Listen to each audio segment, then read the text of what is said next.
Hi Facebook, I'm Tammy. I'm at the home of Tony and Linda White, and today I'm talking about the siding. They have chosen a vinyl siding. It's called Compass. It's a little bit heavier siding than your normal, and they offer several different colors. Because you can see there's lots of really nice colors. This is the one they've chosen. It's called Brunswick. It's a very rich, nice color that looks beautiful with the white accent trim. They do offer it in a Dutch lap look or just your standard double look. And the one nice feature about Compass is it's a little bit thicker than most of the sidings out there. It's a 0.4, which makes it a little easier to use, a little less likely to crack, those kinds of things.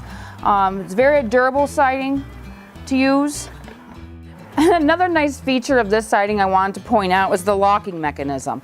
This has a much thicker, bigger locking mechanism than most standard vinyls. So when you lock this together, it's more inclined to stay right where you put it.